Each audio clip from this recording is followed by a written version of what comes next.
Look, man. Watching that fight last night between Earl and Terrence. Earl ain't had no business being in the ring with him, man. From the first round, the nigga Earl legs looked heavy. Terrence wasn't even throwing out shit. Too many combinations or nothing. He was just throwing the jab out. And he kept catching Earl.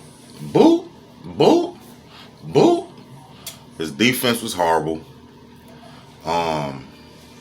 Earl should have had a couple bouts, couple little warm-up joints before he stepped in the ring with Terrence. Like, you feel me? Terrence, and the nigga just got out of a car accident. He ain't boxing over a year and some change.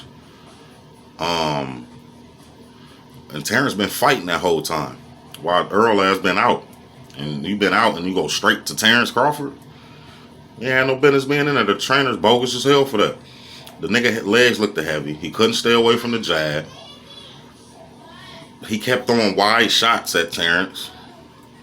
A nigga like Terrence, you gotta box him in between. All that wide swing and shit, that ain't gonna work. If they do a rematch, that nigga Earl need to learn from this.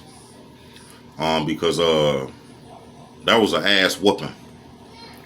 It was low key kind of sad to see a nigga like Errol Spence Jr., one of the top fighters in the world. He got his ass beat last night. And I think that's due to him being out of boxing that long. The nigga just got out of a car accident, and the trainers didn't prep him right. Like, the nigga looked sleepy. Earl looked sleepy in the ring. On the first round, ain't nobody even punched nobody yet. This nigga looked sleepy. Like he just got out of a fight a few hours before he went to go fight Terrence or something. He looked tired. He looked exhausted. He looked dehydrated. He looked like he was just... He looked like a nigga off the block fighting a top fighter nigga in the world. He looked like he just got right off of Broadway or some shit and went into the ring with Terrence Crawford. I feel like the rematch is going to be a lot more interesting.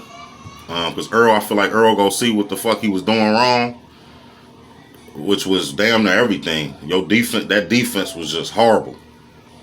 Because the fight between Earl and Sean Porter was way better. Like, because Sean Porter was punching the shit out of Earl, but he was still... This nigga, Earl face from Terrence was swollen. I'm like, this nigga face swollen in a motherfucker already? And I feel like Sean Porter hit harder than Terrence Crawford. That's just me. But he wasn't hitting him as much as what Terrence Crawford was hitting Earl with. Terrence was just... And he wasn't... And Terrence wasn't even really hitting him. He was just... He was jabbing him. Quick jab. Bang. Bang. Bang. This nigga Earl was just getting his ass punched. I'm like, this shit is crazy. So, Earl, Earl, one of my favorite fighters right now. And this me saying that shit last night. I was like, what the? That wasn't Errol Spence Jr. That was a nigga fresh off the block, and like that didn't look like no motherfucking prize fighter. But they talking about a rematch at 154. We need to see that. Earl, you need to get one back, man. Cause that was your trainer's bogus as hell, bro. Them trainers, whoever trained Earl for that fight is out of pocket. Y'all know damn well that man wasn't ready for that kind of bout. He wasn't ready. Get up on your game, man.